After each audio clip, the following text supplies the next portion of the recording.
forgive them.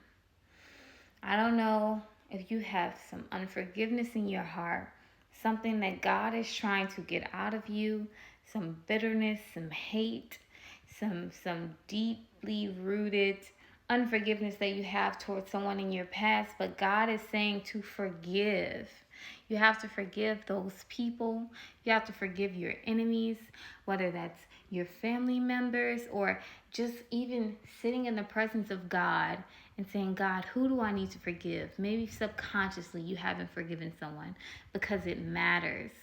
It says this in Mark 11:25. It says, and whenever you stand praying, forgive. If you have anything against anyone, so that your Father who is in heaven may forgive you of your trespasses. And this shows me that you can't receive the forgiveness of the Father unless you let go and relinquish the unforgiveness that you have in your heart. Jesus hates hypocrites.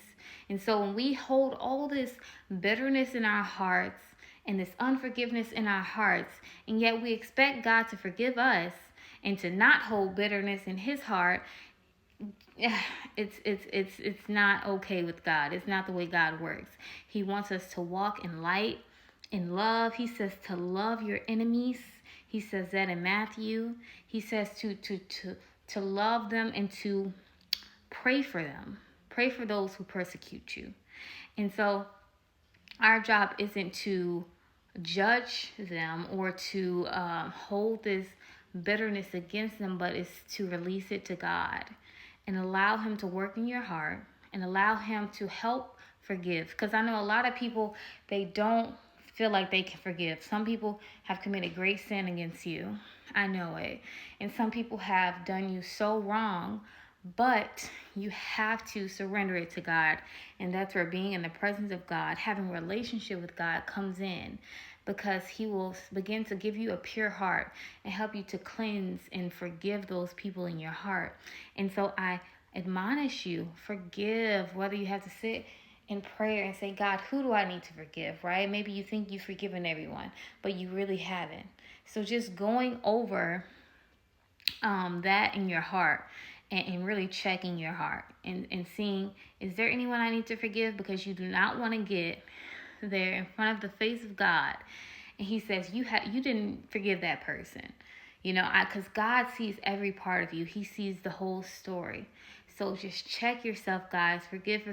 This is a biblical principle that is so necessary and so huge in the eyes of God.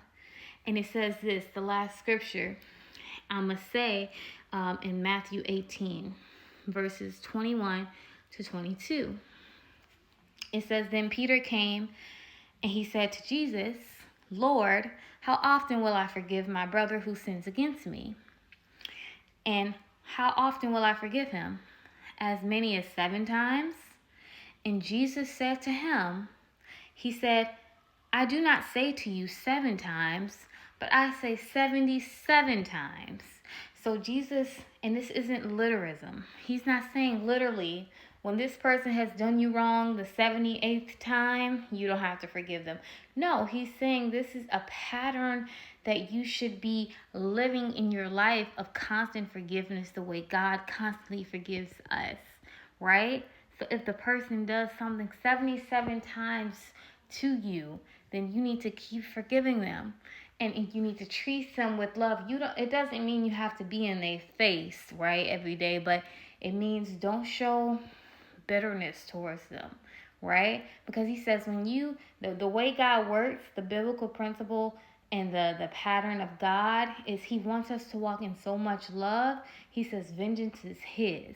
And so when you rain love down on your enemies, on those who do you wrong, God sees that and he says he's going to repay that back with his vengeance, right? So as much love as you show your enemies is just as much judgment as they're going to get on Judgment Day for the way that they have done God's children.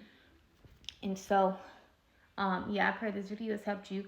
And I pray that tonight you would meditate and sit in the presence of God and just pray for forgiveness in your heart, complete and whole forgiveness.